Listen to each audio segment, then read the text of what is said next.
They say, happy wife, happy life. But what happens when keeping the peace means losing yourself in the process? Appeasement might calm the surface, but underneath, resentment builds, trust erodes, and the relationship, it begins to rot from within. This episode is about the cost of what we're going to call quiet compliance and the war that some men fight behind their silence. Welcome to the Living Beyond Average podcast, where we challenge oversimplified cliches and simplify overcomplicated ideas. The information shared is grounded in truth, not opinion, facts, not assumptions.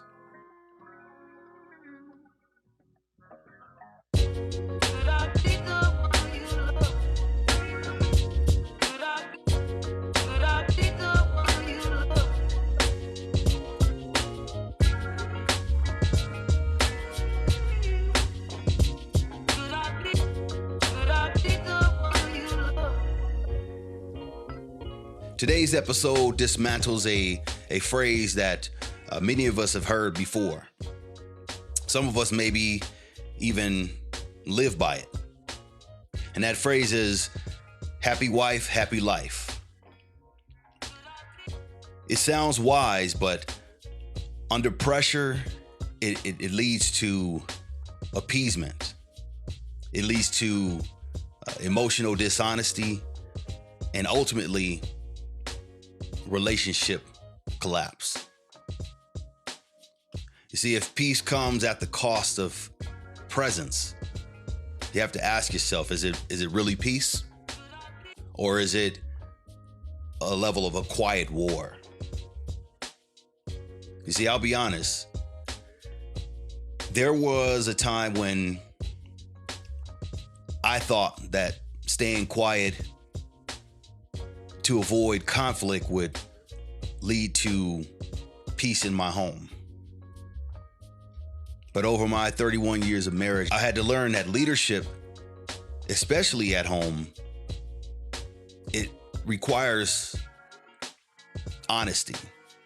It means being honest enough to speak up. And I'm talking about even when silence feels safer. I am your host, Lionel Murphy. I am a husband, an author, a veteran, a rancher, a leadership coach, and a truth teller.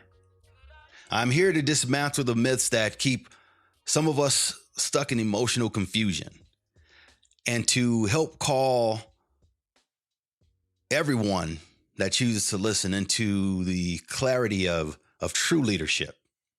This is at home and at work. I also wanted to share that I have officially reached the stage of doctoral candidacy within my public administration doctoral studies. For me, this is an exciting time because I've been at this for some time. And as I move forward into the research portion of my studies on leadership skill development through horsemanship, I'm looking forward to soon holding the title of doctor. And this is not for the purposes of the accolades, but what it's going to give me is an opportunity to further influence new leaders. I apologize for the delay in episode 5. You see, I had an opportunity to serve as a state delegate for the California Teachers Association up in Portland, Oregon. And that gave me an opportunity to see, I guess, politics, if you want to view it as that, from the other side. And I have to say it was very, very, very interesting. There's a lot of people there, from all states, all over the country. And we worked together to build solidarity and, bring together uh, like minds to create policies that are going to help better our education system. So I'll say being a delegate is not just about policy or educational policy. It's about practicing real leadership. It's about advocating for others, standing in integrity, and working to navigate those complex conversations. And there were some complex conversations and debates. Before we dive in, I want to express my truest appreciation to all of the listeners. I always say if I'm able to touch one life, that's enough for me, but I hope to touch many. And the reason why I want to give my sincerest appreciation is because we've officially surpassed the 100 downloads on this podcast. That may not seem like a lot to some, but for me, that just means someone is listening. And I hope in listening, someone is being fed information that will help improve their lives. So that is a milestone that for me reflects your engagement and your willingness to lean into some of these challenging conversations and topics with me. So again, I thank you for being part of this journey. In our last episode, we explored the dangerous myth that your perception is not always your reality. We learned that what we see can sometimes be distorted by past wounds and our past experiences.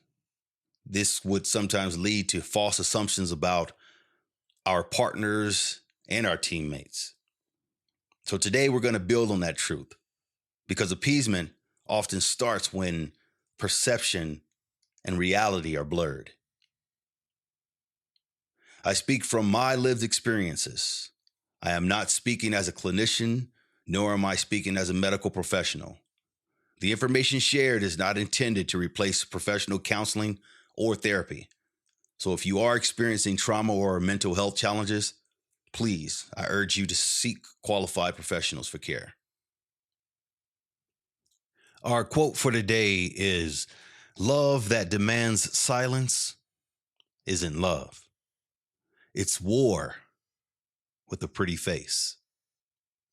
That truth hit me even harder during my time serving as a state delegate up in Portland, Oregon, because I had an opportunity to witness many people collectively at some time nodding their head in agreement without speaking their truest voice.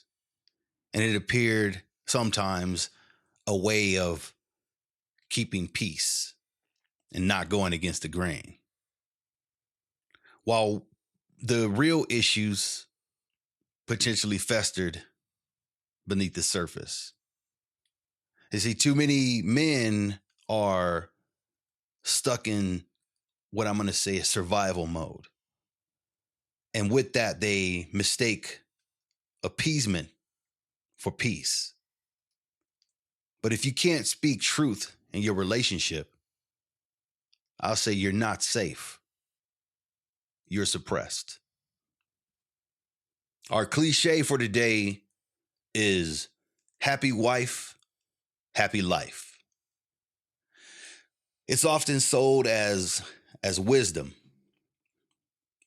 but it teaches men to hide their emotions and to avoid hard conversations.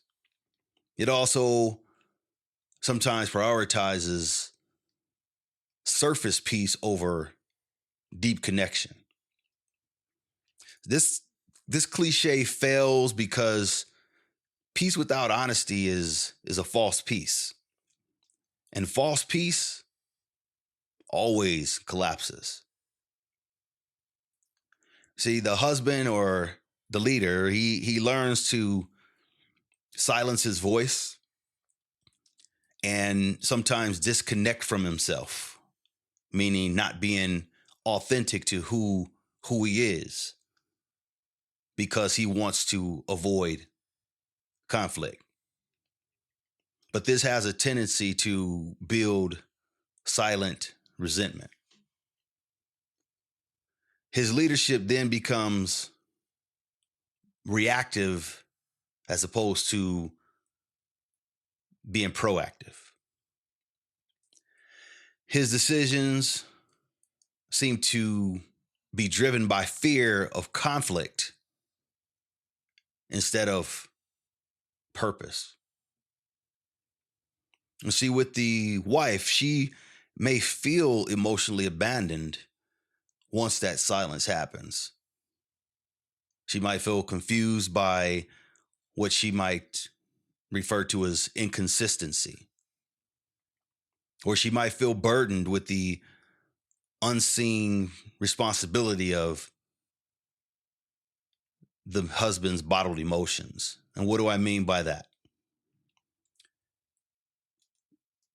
Energy is real. So when the husband, the boyfriend, the male gets quiet, again, it can be viewed as keeping the peace. But there is no doubt that there's a level of energy there that's present and causing a burden in the relationship because it lacks vulnerability, it lacks openness, and it lacks honesty. And over time, as this happened, the trust and also the intimacy can erode. I remember a time when I thought silence was the best choice for a given tense conversation or situation. I'd come home from work and sense a little bit of tension, and I would do everything to try to avoid adding to it, not even knowing whether the tension was real or if it was self-induced. But what I didn't realize was that my silence spoke louder than the words. This is what my silence said, or what it communicated: that I don't trust us enough to be honest. It said, I'd rather keep things quiet and fake than to face the hard conversations together. And it wasn't until an almost blow up exposed all of the unspoken tension that I saw how my quiet compliance was truly the problem. Where I thought I was doing a favor, I was actually doing a disservice. Let's talk about the silent costs of staying quiet. On the husband, he nods, he suppresses his voice, and sometimes he agrees just to end the argument or to not cause an argument. That's exhaustion. That is not agreement. And on the wife, she may think that his silence is maturity, emotional intelligence, self-awareness, when in all actuality, it's fatigue. And that creates emotional distance, not connection. See, compliance gained through exhaustion is not agreement. It's a form of surrender. And surrender breeds bitterness. At Bay Ranch, we work to train our horses not by breaking them, but by building trust. See, traditional methods sometimes aim toward wearing the horse down until it stops resisting. And therefore, it creates obedience through fear. In relationships, something similar happens. If your partner only responds out of fear of emotional blowups, then you haven't built trust. What you've done is installed fear. And fear might keep them around, but it will never keep them close.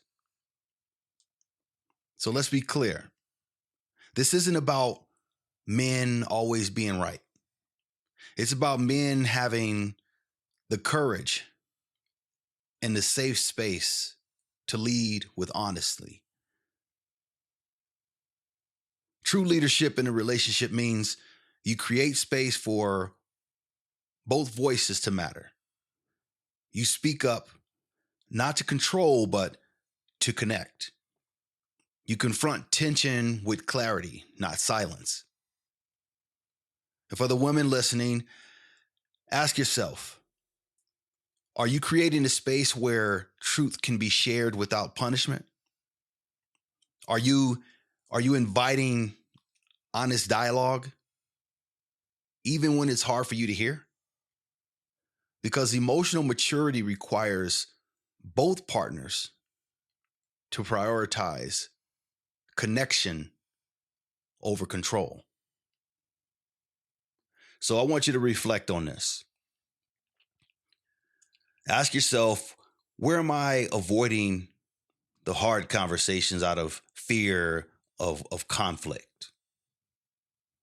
Then I want you to choose one topic that you've been silent about and schedule a time to discuss it openly with your partner, whether it be your husband, the wife, the boyfriend, or again, it's for leadership. So even with your coworker or your team member. And if you are still up on the journaling we talked about a couple episodes ago, I want you to journal your experience and ask yourself, how does my need to keep the peace conflict with my need to be authentic? This week, I challenge you to speak up during the time when you'd normally stay silent, trying to avoid conflict. Don't yell, don't argue. I want you to remain calm, remain present, and remain respectful. Just say, I need to say this out loud, even if it's uncomfortable. It may feel risky, but leadership always is. Before we end today's episode, I want to take the opportunity to highlight our thought leader for this week, Toni Morrison. Toni Morrison was a Nobel Pulitzer Prize winning author whose fearless storytelling taught us that truth is worth telling, even when it's uncomfortable. Morrison once said, if you want to fly, you have to give up the things that weigh you down. This quote reminds us that carrying old fears or trying to appease others will always keep us down. It would always keep us grounded. Whether it's in leadership or marriage, you cannot rise if you're held down by avoiding conflicts at all costs. So as you move into your week, I want you to ask yourself, what are you carrying that's keeping you from leading with honesty and integrity? If you're interested in the references used to inform this episode, you can find them in the captions. If today's episode sparks something in you and you want to keep growing in your leadership journey, you can find more tools and real-time conversations at livingbeyondaveragepodcast.com. You can also connect with me personally over on Instagram at Living Beyond Average Podcast. I'd love to hear from you and hear what resonated with you. And if you're ready to take your leadership to the next level, my book, Experiential Leadership Theory, Leadership Through Horsemanship, is available on Amazon now. It's not just theory, it's the model I live, teach, and lead by every day. Until next we meet, I want you to lead with integrity, ride with confidence, and live beyond average.